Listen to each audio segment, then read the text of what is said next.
everybody. Welcome to the 25th annual Franklin County Cider Days. A banner year indeed. Yeah, let's a little applause there. A little applause. It's pretty amazing. How many folks in here this is your first Cider Days ever? Can you do a little show of hands? Okay, welcome. Great.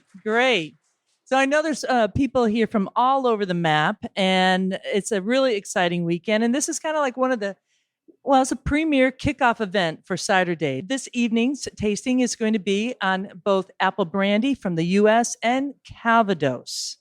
So we'll be getting into that shortly. But before I move on, again, I want to repeat for anybody that's just been coming in that you have stemware there, two glass. On the bottom of your stemware are all the numbers. It's numbered from 2 to 6, okay? And before I go further, before we do a toast, I'd like to introduce, and if you could go to the next slide there, I'd like to introduce Ambrosia Borowski. She is from Chicago. She's the general manager of the Northman Cider Bar, the number one cider bar in the country. She's been involved in this for quite a while, and her background in French culture, well, really, I just want to say, the reason why we're doing this is just so that Ambrosia and I could have a reason to drink spirits. So that's why we're here tonight. And I think that's why you're here too tonight also. But she's been involved in the French culture, speaks French, is fluent in France. Like myself, she's been over to France probably many more times than I have been. A lot. I go a lot. A lot. It's like my vacation home. Just get out of here. And all these bottles up here were basically curated tonight by Ambrosia. So she has a fine taste for it. The Northman Cider Bar has the most extensive list of Calvados in the country. So it is the go-to spot for that. And our hope tonight is that you get a sense of, the difference between apple brandy and Calvados, and just get a sense of where it could take you.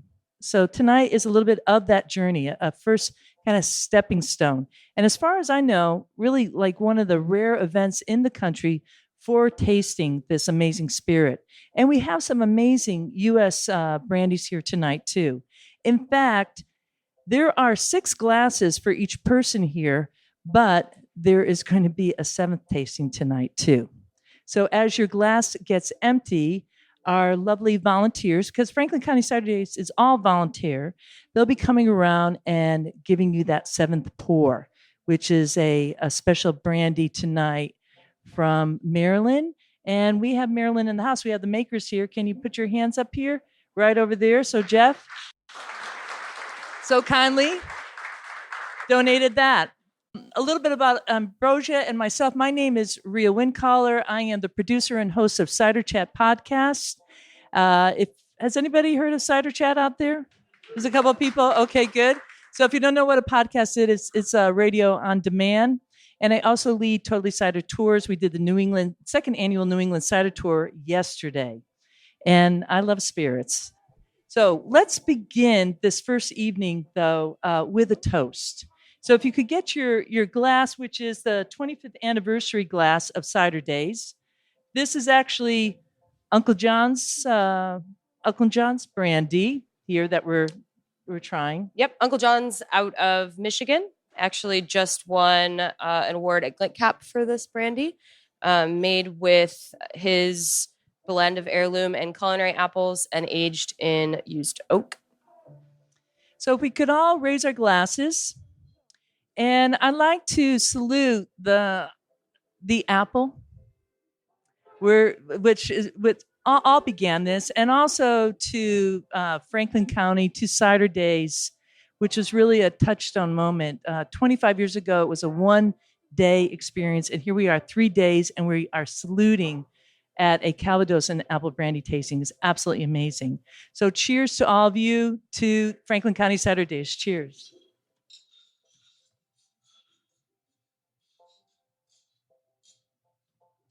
And I'd like to say one more thing. Each time as you're cheering, because there's going to be a lot of cheering tonight, one thing that I learned being in France is when you cheer, you actually grab the glass, if we could, just like and we don't kind of go like this, hey, drinking. No. It is, you look at the person in the eye. You have to. And cheer. You want to do that. And it's a beautiful thing. It really kind of brings a spirit. So I think we're going to have to drink again there. Mm-hmm. So we are professional brandy drinkers. So don't be, if you guys don't want to drink everything that's in these glasses, because everything is at about 40%. We do have some that are over 40%. The volunteers would be happy to bring around dump buckets that we do have over here if you would like to drink responsibly, which I encourage. And one more thing, you have a little cheese plate here. This is gluten-free, so if there's anybody concerned there. And you have two pieces of Camembert, two different kinds of Camembert, a blue cheese, a brie, and a cheddar. And why don't we go to the next slide? Great. So these are all of the brandies that we have here tonight.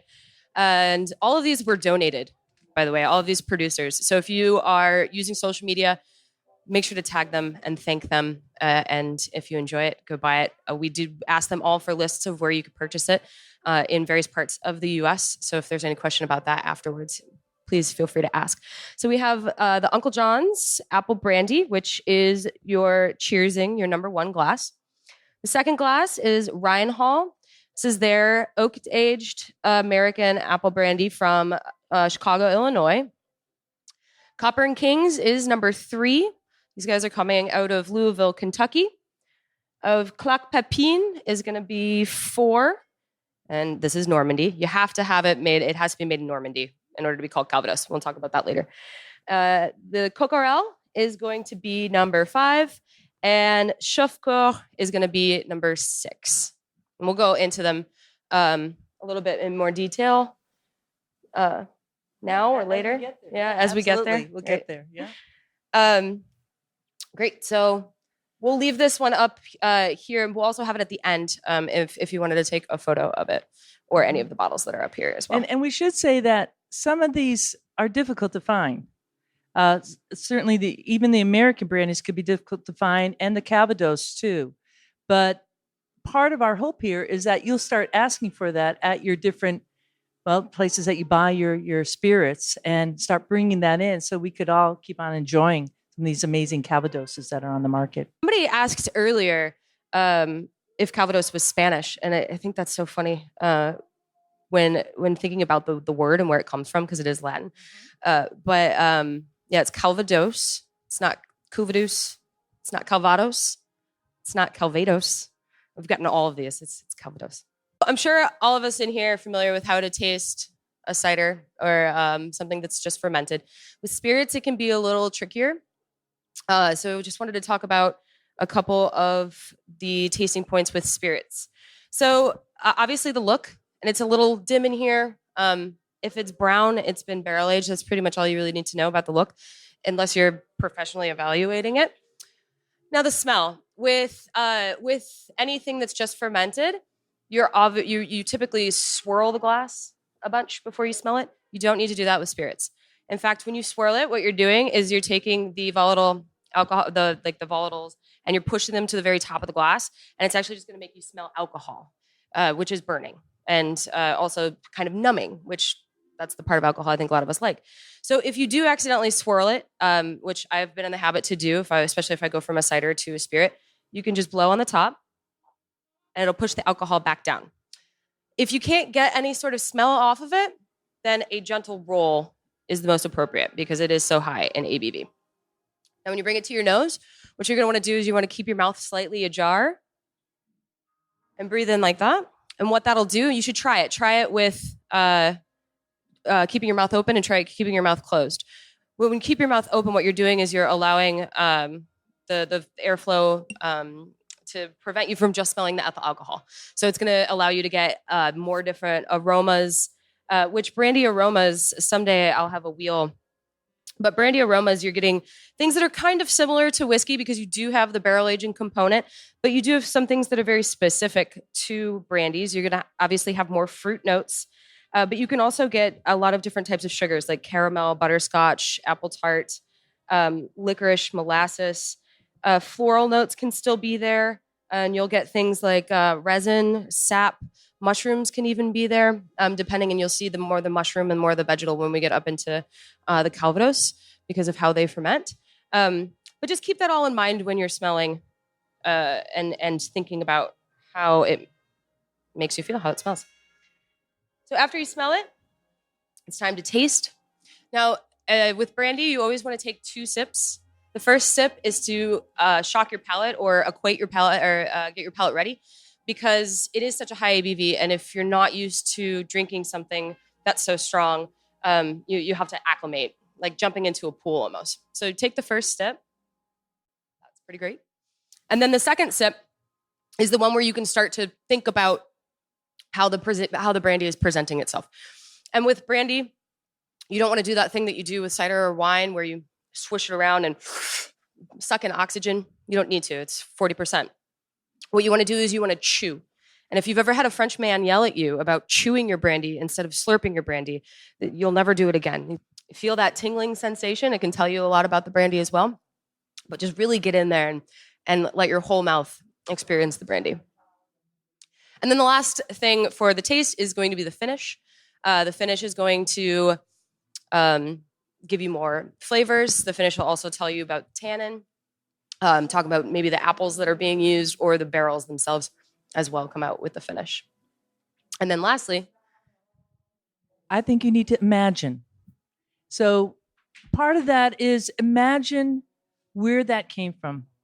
And some of us are lucky enough to actually visit the makers from time to time. And that gentleman up there, his name is Philippe, and he is a Poré Ferme. He is a prairie farmer. He's based in the region of France in Normandy called Domfronte, and they are primarily making Calvados there with a base of Poré. And so when I open up a bottle of Philippe's Calvados, I'm able to imagine being in next to those ancient barrels. Sometimes, much larger, but in his case, it was like tipping your head in and walking in to this like little back room. The cows are in the different background. That's a little bit of the flavor. Let the spirit take you there. The history of brandy is pretty cool. We get it from the Dutch, right? It's Brandon. I don't speak Dutch, but Brandon Vina, I think is how you say it. Ik spreek geen Nederlands. Ik spreek een beetje. Okay. Niet zo goed. She didn't know that. Yeah, I worked in the Netherlands. Branden. And then this one? Wien. Okay. Branden Wien. There it is. It means burnt wine. So what they were doing is as they were settling a lot of areas and using a lot of trade, they were using all of their ships and their amazing technology that the Dutch had.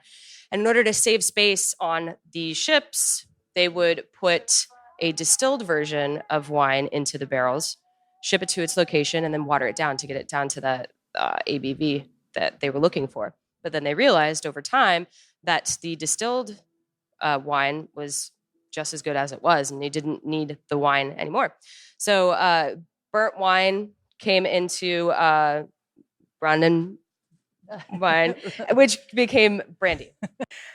So brandy is defined as any potable distilled spirit from fruit. So brandy, what we most of the time think about is coming from grapes, but it doesn't just have to come from grapes. It could come from cherries. It can come from pomace, which is the stems and the seeds. That's how we get grappa. We have pisco, and then apple brandy, which is where my heart lies. And yeah, that's another thing. If you ever find an apple brandy from somewhere weird, I'll be the first one to help you taste it. So American brandy, the first record of it is going to be 1640. If that just gives you a start of where that timeline starts for the U.S., 1640.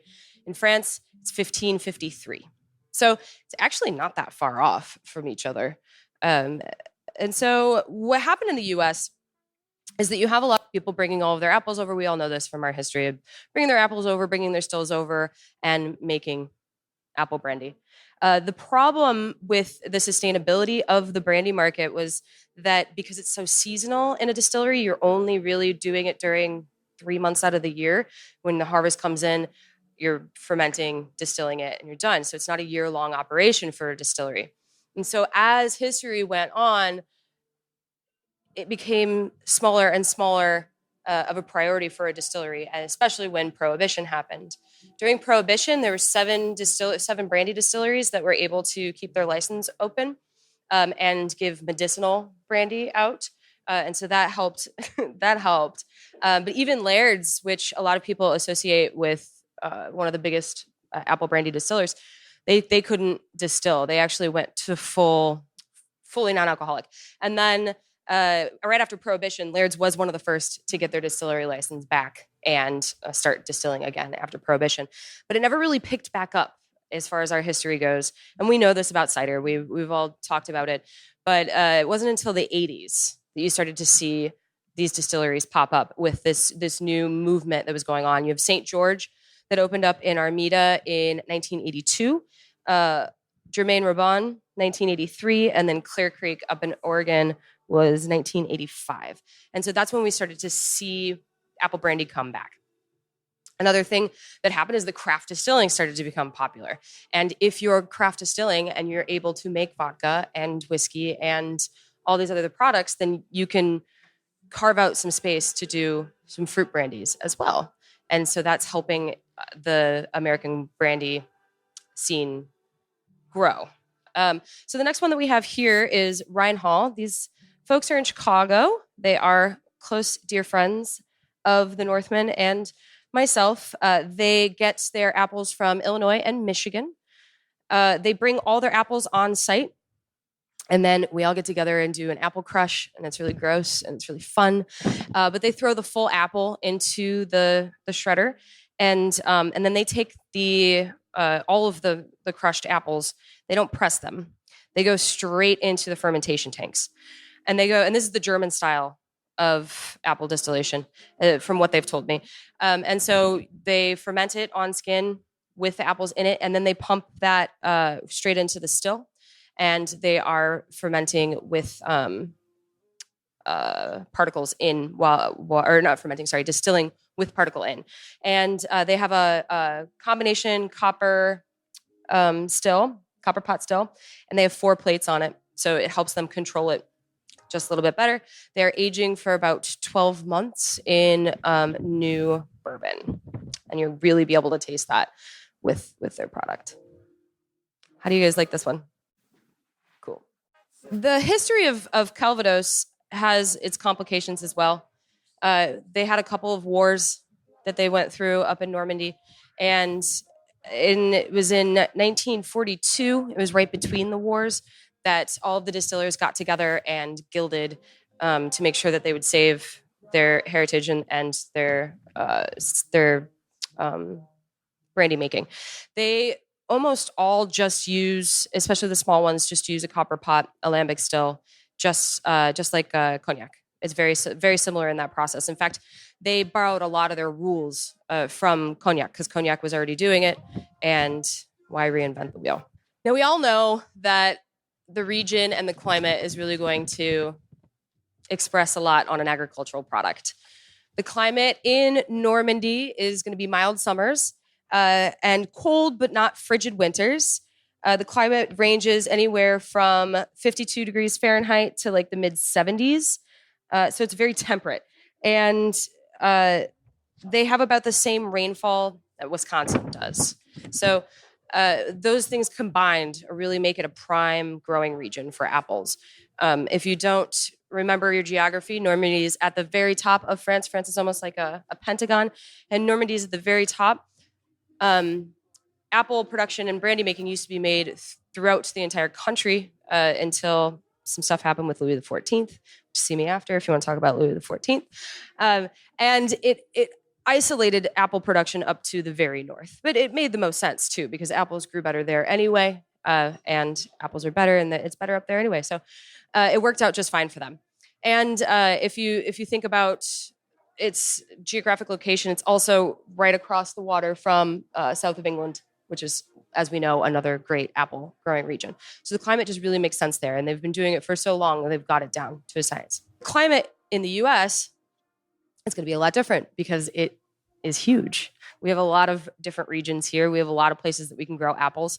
The brandy that we have here tonight is going to be pretty Midwest because I brought it. I actually had one of my former bartenders drive it over to Rhea to make sure it got here. But I'm really excited to see an East Coast brandy versus the Midwest brandies, just to see the difference in terroir in the U.S. And that would be a whole other tasting, which I think would be really fun. And if I can interrupt, if you've had some of the brandy and you have an empty cup, you could raise your hand, and some of our servers will graciously come around and give you a pouring of the St. Freud from Maryland. So if you have an empty glass, that's the seventh piece too. So you could have a little bit of that too to just compare. So the third brandy that we have here for you is Copper and Kings, and some of you might be familiar with Copper and Kings. The former owners of Crispin, the cidery, opened up in Louisville, Kentucky, the heart of bourbon, which is whiskey with an E, just to be clear, not whiskey without the E, because that stuff is amazing. But they are in the heart of bourbon country.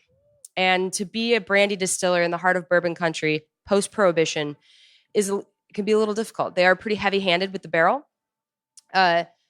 because that's what makes the most sense there, and it tastes delicious. So it's going to be a lot heavier in barrel than the two previous ones, which is a good contrast to see the two. Another thing to know, so they are using a pot still, and they're doing a double distillation. This product right here is new. It just came to the Chicago market for me. The old blend that they used to finish it in sherry casks, and the sherry casks were just a bit too fruity. Didn't really let the apple shine. So now they've switched over to a combination American French, I believe. And they're doing a non-chill filtration on it. And they've taken away all of the sherry finish on it. So the apple actually comes through a lot more than it used to. And pretty happy that they made that change. You guys notice the barrel on number 3? These guys are using ex-bourbon and some new. But when you're in the heart of bourbon country, it's pretty easy to get your hands on some bourbon barrels. Another cool thing about Ryan Hall is that you can see this bicycle wheel here. They used to crush all their apples with a bicycle hooked up to the crush. And so they would just pedal to crush them. Great. So the Sang, am I saying that right? St. Freud? St. Freud? St. Freud. St. Freud from Maryland. Sauf-Foy. Okay. Is that how you pronounce it? Actually, is it like LaCroix or LaCroix? Is it?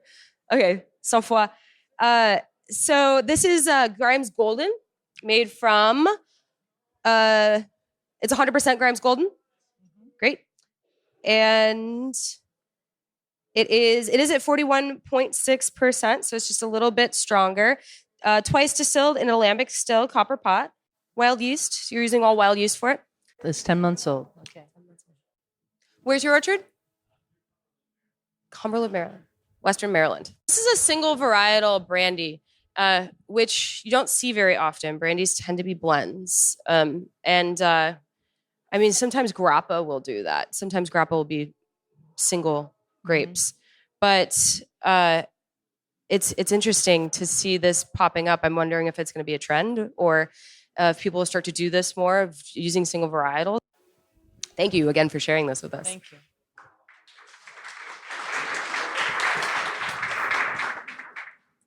This is all about, the difference between American brandy and Calvados.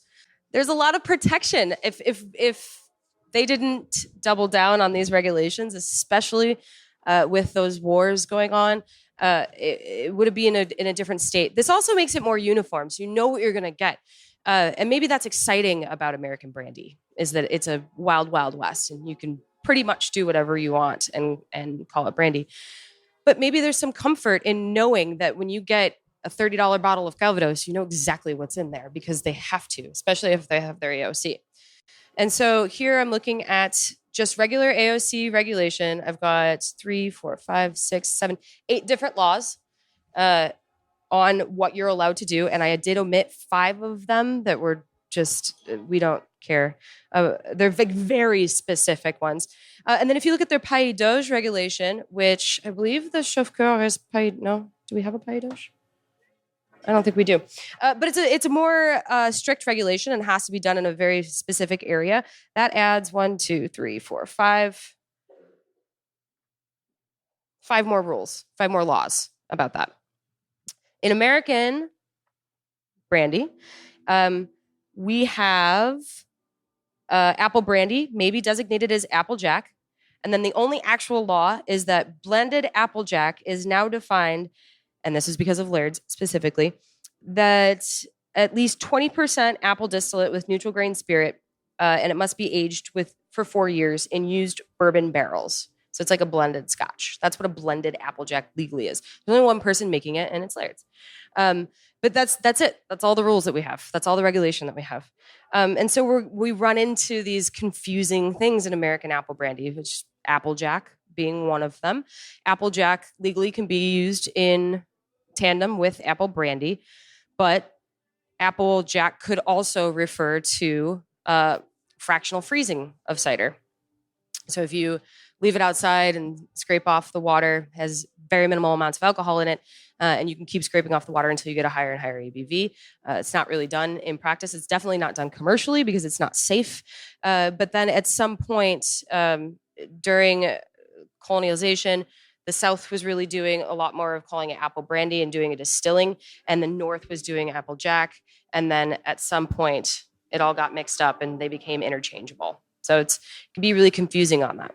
Another thing that we have is eau de vie. When St. George came here from Germany, everything was called eau de vie. Eau de vie is the water of life, which I would agree. And typically an eau de vie is something that's unaged, but it could be aged. But there's no legal definition of eau de vie, and a major hurdle that United States brandy makers have is to sell it. Who's going to buy brandy when bourbon is so hot? Thank you. And so if you put something weird on your label, like eau de vie, nobody's going to know what that means. But if you put brandy on your label, even if it is an eau de vie, it's going to help sell it a little bit more because it's a term that's a little bit more familiar for everyone. And so without all these regulations, it can get confusing. But without all these regulations, you can do some cool experimental things as well. So it's really up to you to decide which one you prefer. Maybe it's a good mix of the two. We could just talk a little bit about that. When she's mentioning Pays d'Auge, that's a region in Normandy. And Normandy is to the west of Paris. So it's about 2 hours from the west of Paris. So it's pretty easy and accessible in that way to go to that. And the appellation and control is under IDAC, IDAC, which is their kind of like with Champagne. It is a huge governing body. And they've been going through a couple changes most recently because, well, they lost somebody recently, Jerome Dupont, who was really a big piece of that. And he was going to become the president. And we lost him prematurely last year. So now they're kind of getting their stride again. And they really, really super govern their Calvados, specific to apples, the amount of maturing in the cask and the barrel, and all the way through. In order to get an appellation on a bottle of Calvados is a very strenuous process, and it isn't given out kind of willy-nilly, and because they want to have that tradition. So it's a really something to kind of, I highly respect them for that and for what they've really set up in that way. And you taste it in their product. You taste that finish and the years and the age of tradition. And I think that's something as an American to kind of be looking forward and being part of CiderDays myself for 25 years. I think that gives me a lot of hope that we could do that also in the US to kind of like keep on moving up. And we want to be proud of the product we make and have some kind of like continuity there, a bar that we could kind of keep on moving our product up higher and higher at that same level and that tradition. And of course, we're a young country in that way. And we can really make it our own. I mean, we shouldn't be making Calvados. Nobody here is saying that they're making Calvados because it is a protected AOC, just like nobody in the US uses the word Pabot because it's an AOC protected designation, right? Right? No, I'm alone? Okay.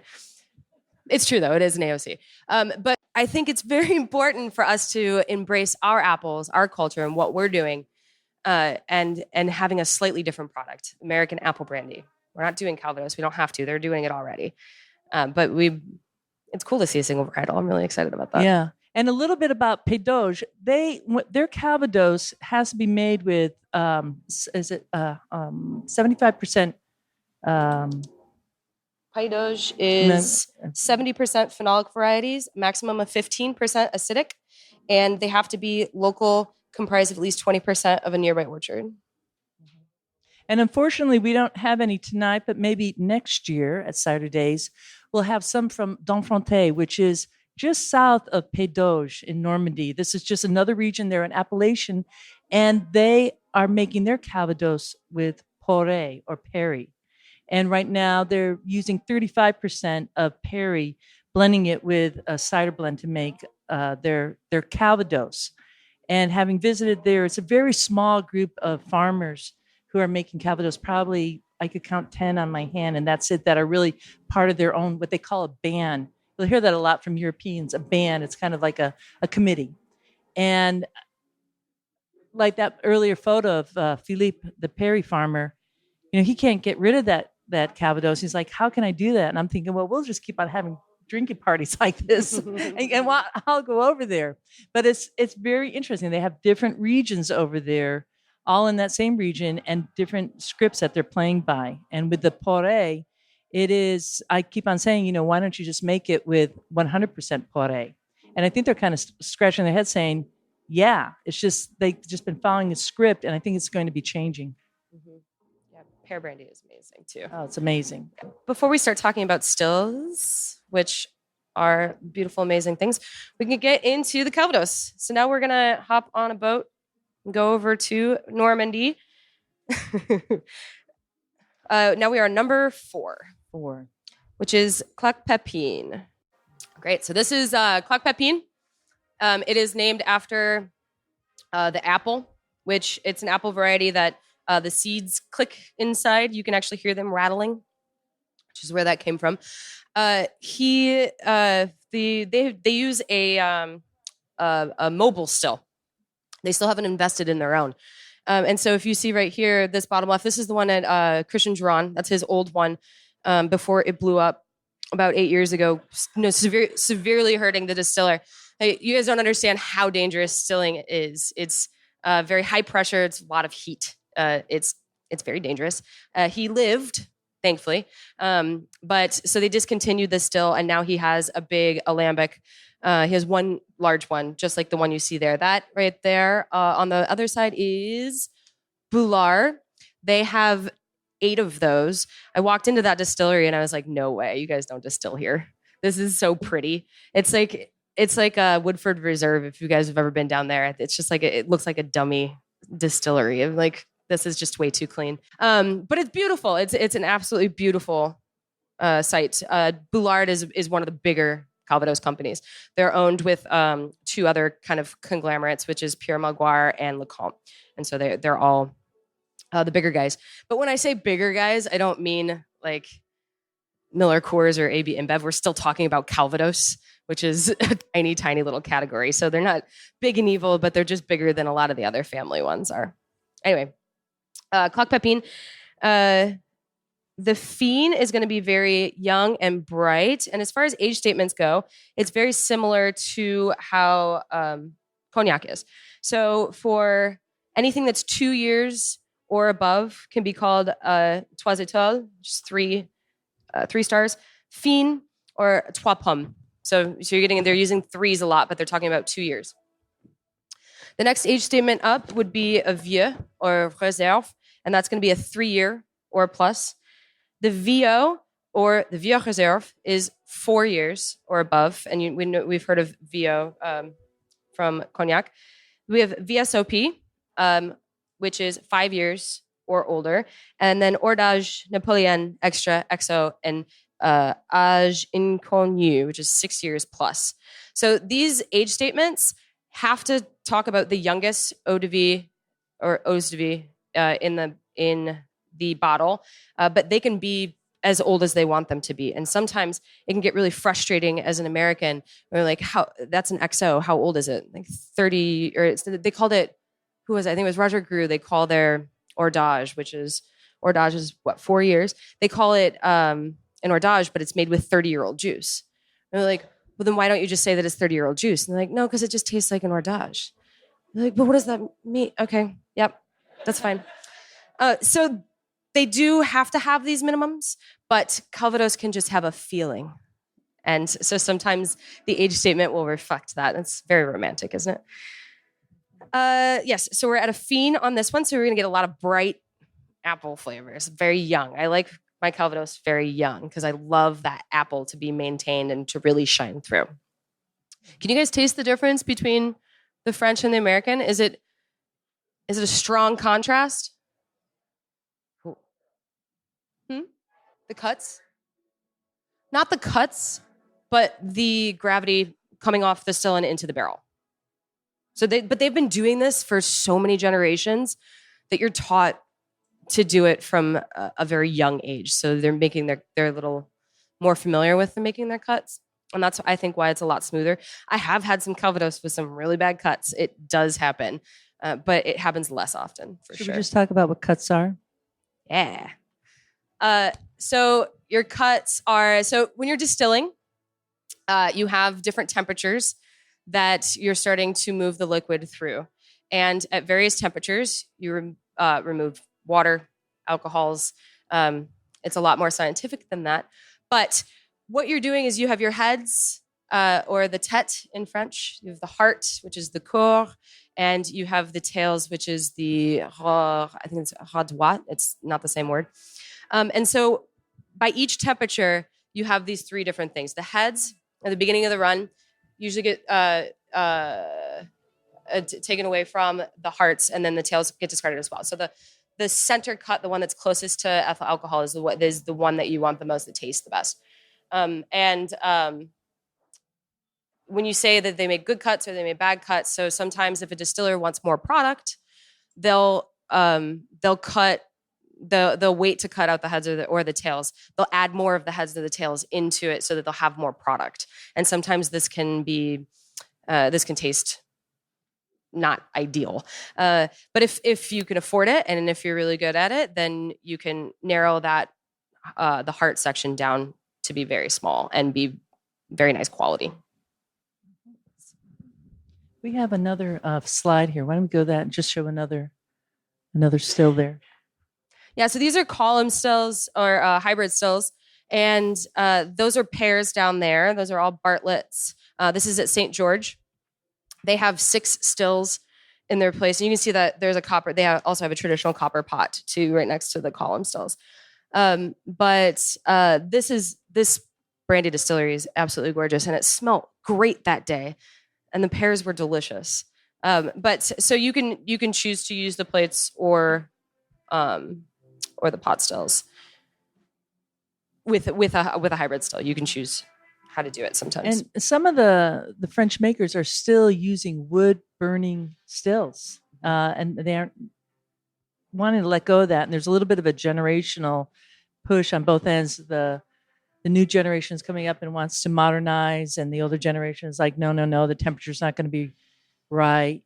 Let's stick to the wood. So it's a kind of a great time to go over to France to really see kind of that change of hands. I know, what's your experience on that? Are you seeing that? Roger Grew does wood burning still, and the smells in that distillery were amazing. Not sure about how it affects the distillate as much. Well, they like to argue about it a lot, the fathers and sons. Yeah, typically they do. It's fathers and sons. Mm-hmm. But Père Jules, they're going to more modern. So they think they are. I don't know if they are. Yeah. I'm not a distiller, obviously, but so I don't actually know how it affects the flavor. And I've never been able to really detect it because I've never seen a single distillery use wood for one and use steam or gas for the other. So I've never been able to side by side. So I'm not really sure if it actually changes the flavor. It's also really inefficient just in general. And you have to have a lot of your land has to be taken up by wood, which could be filled with apple trees instead. Mm-hmm. They like it. So, the statement is, it could be inefficient, the wood, and the temperature fluctuation could be really different. But when you visit some of these makers who have been distilling for quite a while, they're like tried and true. It's that smell in that room, and it's almost like a smoking effect that is happening in there. I don't know. There's a couple of folks in here who were just in Normandy with me last year at Père Jules, and they were using a wood burning still, and did not want to change. I mean, it is a big argument right there. And I'm not sure if they're going over there yet. It's not going to happen. And when you're in that room with the wood burning and you're seeing the drip, drip, drip, it's just kind of, I thought, well, maybe there is something going on there. There's something going on. Like we like to smoke with certain kind of wood, our fish, our meat, or something like that. And I could get that tradition. I could get that sense. And that's going back into that imagine what's in that glass and what that maker who brought us there to this moment right now is doing. We want to modernize, we want to be efficient, but sometimes tradition and just a craft is a little bit deeper than that. And I really respect that. So it'll be interesting. We'll have an update on that, I'm sure. It's part of the art of distillation. Yeah. Okay. Here. Okay, right on. Good. Cool. So number 5, we have Coquerel. This is a family-run company. Pierre is the name of the 4th generation distiller, I think. But yeah, Pierre he's young. He's one of those young generation guys. He is ready to innovate. He wants to see Calvados go to the cutting edge because really Calvados is an old man drink, which is probably why I love it so much because I am an old man. No, I am. But I would go out, if you go out in Normandy and you order a Calvados, I got looked at like I had 6 heads. One time, someone even put down like a cube of sugar next to the Calvados for me so that I could really enjoy it. But it's not for the young generation. And so Pierre Coquerel, he's really trying to figure out how to tap into this market. We've had many conversations. How do we get more people drinking Calvados? Cocktails is a route that a lot of people are thinking of to try and get the new generation in on it. What he's doing is he's actually changing the shape of his bottle to look more like a whiskey bottle. And he's finishing in different types of whiskey barrels. And he's trying to bring in more of the whiskey flavor to it. He brought a new expression that he had for me. And he said, "What do you think?" And I was like, "No, I like the old one." He's like, my dad said the same thing. I'm like, yeah. But it is this grab to try and get the new generation in, and this struggle between tradition and it being perceived as an old person drink, and getting more people to buy it. Because honestly, nobody buys Calvados. Most people don't even know what it is, and that's a severe problem. In Paris, they drink whiskey. In all of France, whiskey is their number one spirit. They're huge consumers of whiskey, and there's only a couple places in Paris itself that you can actually go and get a few Calvados. This Coquerel here, this is his Fiend. So again, a young one, and I like this one a lot. I think the fruit really pops in this one. So he's doing pot still.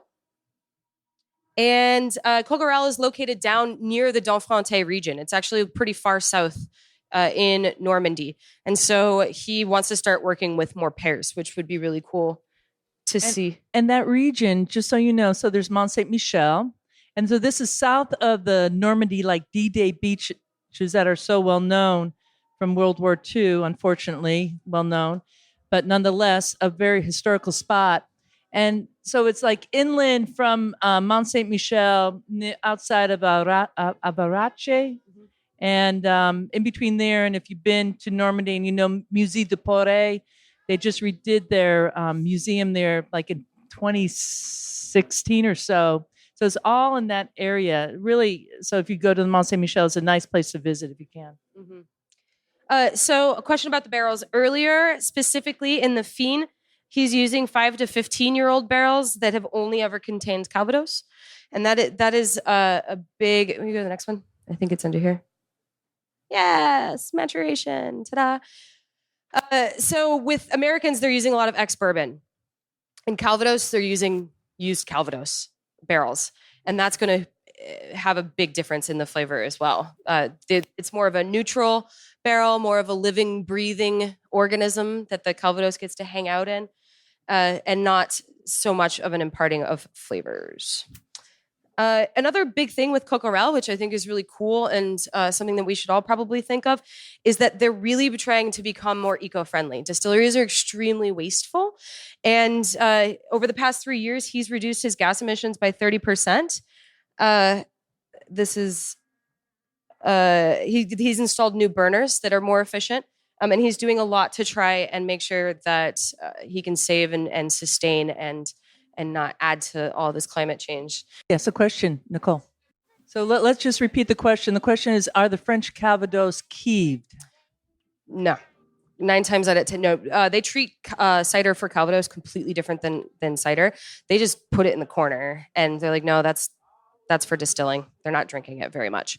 And a lot of places in France, they're not really making cider, not as much as Calvados. Most places are Calvados over cider. Awesome. So with the cheeses, we have 2 types of Camembert. And so this is where Camembert comes from. Normandy's major export is actually dairy. It's more than apples. And they have a symbiotic relationship with the cows and the orchards. And Camembert, there are 4 AOCs for cheese. There's Camembert, Pont-l'Évêque, Livarot, and Neufchâtel. And those have to be made in a very regulated way, just like Calvados and cider is there. And we're thankful for it because it's really tasty. Do you know where this cheddar's from? I believe the cheddar's from Vermont. Awesome. We got a Vermont fan back there. And that's something to think about too when you're pairing spirits with cheese or Calvados with cheese or brandy in general.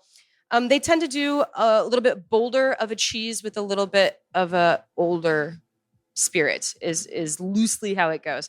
Obviously, pairing is not a science. But so if you had something like a Pont-l'Évêque or a Livarot, which I don't know if you guys have ever had those cheeses. We tried getting that. Oh, they're so stinky. We tried. I wouldn't have been able to smell anything but those cheeses. Then you would want to go with something like an Ordage or something that would be able to stand up to that powerful smell. And then with cheddar, something that's a little sharper, you could go more barrel heavy. So one of the American ones would stand up to a cheddar just as well. And so that's what you're kind of thinking about is strength. And there are a lot of other nuances, but when you're doing spirits, you're going to look more for strength of what you're pairing it with. The barrels, the French even have regulations on the 3 different types of barrels that they're allowed to use. And then they also have 5 different types of wood that they use. It's very, very, very specific, which is so cool. In America, it's mostly ex-bourbon, but you do have a lot of these small distilleries that don't have space to get a full-size barrel, so they're using much smaller barrels, especially when they start out. And that's going to change the flavor because of surface area versus liquid and all those cool science facts. But their barrels are even regulated in France. And some folks might be wondering, well, what happened to the barrels during World War II? Because some of these barrels are huge. And they would bury them. They would hide them. They had to, or they were drunk, by the invading forces of the Nazis. So it was a big deal, the barrels, to be able to go into some of these farms and to see, they're pretty musty rooms, and, like say 1769 on the barrel. And, I often will ask the maker, how did that barrel survive? Sometimes they'll be moving it, and they really guarded their barrels. It was like gold for the family in so many ways. And somehow, by hook or by crook, they were able to hide it or bury the barrels into the ground from the invading forces. Roger Gru, they found so Roger Gru's 4 generations, but after the war, they found a false wall like many years later, and they took the wall down, and there were a bunch of barrels hidden behind a wall, and so they have 1939, 1938 Calvados there, which is pretty awesome. The barrels and the Calvados are part of. It's like an heirloom to pass on from one family to another. And they would use it as a commodity to buy different things. And so Domaine DuPont is a good example of that. That's how they were able to buy that estate. They were, milk farmers. But they had this Calvados, these barrels of Calvados. And this is how they were able to buy that estate and become now a very renowned cider maker and Calvados producer. Yeah, Christian Duran, he has a bunch of vintages now that he's named Guillaume, but his grandfather just like shoved a bunch of barrels away for a really long time. And it wasn't until a couple generations down the line where they're like, why don't we sell this for a profit? Because you can get 1949 Calvados, just single vintages, which is really cool to see. And to do flights of each year to see how the different harvests and how the different seasons would change from vintage to vintage. And to have that kind of history and to have that kind of resource, it's really cool. Which makes it difficult to import Calvados because a lot of importers don't want to wait for the Calvados to be ready because it takes a while for it to be aged. But at the same time, right now in France, there's a lot of barrels waiting to be imported, in my experience. And so if you are thinking of becoming an importer, I really want to encourage you to. And, talk to me. I'll talk to you about some folks that I would love to see succeed, because without us celebrating this drink and bringing it forward, some of these farms might go down. And it's just a reality. In the same way that CiderDays was founded 25 years ago to help the local orchards, and now kind of, I call this the shot that was heard around the world when CiderDays started 25 years ago. I feel like being here tonight with all of you, this is one of those moments in time too, because my hope is that you will go forward and be able to talk about American brandy and Calvados and bring that forward, and hopefully, probably save some apple trees and it really inspire people. Yes. So the question is, politically speaking, do the tariffs French wine go over to Calvados? Yeah, tariffs are high. Yeah, absolutely. I don't know specifically versus Calvados to wine. I don't know that, but that's always the percentage. I'm not really sure what it is. That's always going up and down, as we can see in the current political landscape. Tariffs are one of those like little poker game things going on, but I don't think that should deter us. If we worried about tariffs, if we worried about politics, there would be no Calvados. So I say just like raise your glass and keep on drinking and stay happy, right? Cheers. So the last one here is the chauffe cœur. So it means warmed heart is what that actually means, which is what happens when you drink brandy. Your heart gets a little warmer. And this one here is the VSOP. And so this is a company that they actually own quite a few other distilleries and cheese places and a few other businesses. They own some places in Armagnac. They own some places in Cognac. So it's a French company that just kind of buys but maintains in that region, which is starting to happen more because if you're a very small farmer, it can be very hard to succeed and make a big profit if nobody's drinking the Calvados. But if you have the support of a bigger network, it's a little bit easier to survive. So that's the story with these guys. They're aged in oak barrels. So they're using Limousine is the name of their wood. So it's French. So I'm guessing that it's only seen Calvados. Double distillation. And they throw away the heads, the heads and the tails in the first run as well, which is a little bit intense. Sometimes you add some back in for the second run, but they cut it out completely. And they ferment in stainless steel. And what is the ABV on here? Yeah, 43% on this one. It's just a little bit higher. But this one's going to be a lot more rich. This is the oldest one that we have here tonight. And a big thank you to everyone that donated for us. And so we're really happy to have something that's been aged a little bit longer and something that's just a little more pricey. And then lastly, blending. Almost all of in Calvados, they're taking multiple barrels and blending them to get your finished product, which is a very, very difficult job. In the US, it depends on how big the distillery is. Copper and Kings are going to be blending pretty heavily. Reinhold doesn't have that many barrels to be blending with. They eventually will, but it kind of limits them. It's like a company like Johnny Walker. They have 150 distilleries at their disposal. So you can add a dash of salt here and add some ketchup here and make something that's going to be very consistent all of the time. But if you only have a couple of colors to work with in your palette, you're going to be a little bit more limited. And that's not to say that it's bad. It just means that it's going to be maybe not as consistent from one year to the next year because of the nature of the product and the size of the distillery. We're going to have to start wrapping it up here tonight. First, I'd like to thank all the volunteers over there.